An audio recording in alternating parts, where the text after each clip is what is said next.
എൻസൈക്ലോബിങ്സിൻ്റെ പുതിയൊരു വീഡിയോയിലേക്ക് നിങ്ങൾക്ക് ഏവർക്കും സ്വാഗതം. ഈ വീഡിയോയിലൂടെ നിങ്ങളുമായി ഷെയർ ചെയ്യുന്നത് വാഹന അപകടങ്ങൾ ഉണ്ടാകുമ്പോൾ ഏതൊരു പൗരനും അറിഞ്ഞിരിക്കേണ്ട ചില അടിസ്ഥാനപരമായിട്ടുള്ള വിവരങ്ങളാണ് ഈ വീഡിയോയിലൂടെ ഷെയർ ചെയ്യുന്നത്.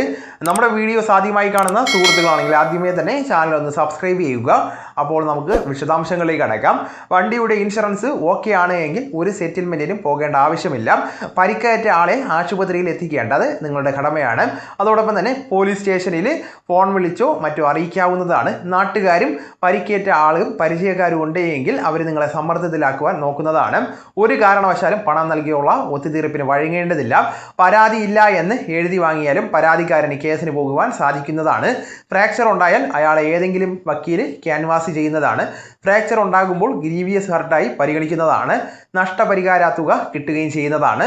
ഡ്രസ്സിംഗ് മാത്രമുള്ള വേണ്ട ചെറിയ രീതിയിലുള്ള മുറിവാണ് എങ്കിലും ചെറിയ സ്റ്റിച്ച് ഇടുവാനും ഒക്കെ പരിക്കേറ്റ ആളിന് ഉണ്ട് എങ്കിൽ മാനസിക പരിഗണന വെച്ച് നിങ്ങളുടെ സാമ്പത്തിക ശേഷി അനുസരിച്ച് വേണമെങ്കിൽ ചെറിയ തുകയും ആശുപത്രി ബില്ലും അടയ്ക്കാവുന്നതാണ്.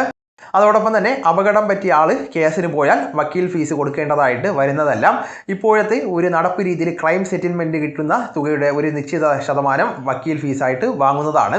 അതിനാൽ മാക്സിമം ഇൻഷുറൻസ് ക്ലെയിം വാങ്ങിത്തരാൻ വക്കീൽ ശ്രമിക്കുന്നതാണ്. അതുകൊണ്ട് തന്നെ ആ ഒരു ശതമാനം എത്രയാണെന്ന് ആദ്യമേ തന്നെ വ്യക്തമായിട്ടുള്ള രീതിയിൽ വക്കീലുമായിട്ട് കരാറിൽ എത്തേണ്ടതാണ്.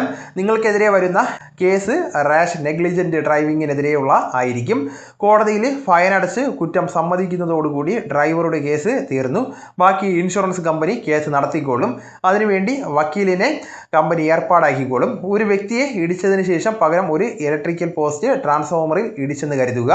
KSEBയും പോലീസും കൂടി നിങ്ങളെ സമ്മർദ്ദത്തിലാക്കും. നഷ്ടപരിഹാരം പണമായിട്ട് അടയ്ക്കുവാൻ പറഞ്ഞല്ലെങ്കിൽ അടച്ചില്ല എങ്കിൽ കേസ് വരും, റവന്യൂ റിക്കവറി വരും എന്നൊക്കെ ഭയപ്പെടുത്തുന്നതാണ്. അത് അടയ്ക്കേണ്ട കാര്യമില്ല. കേസ് കൊടുത്തോളാൻ പറയുക.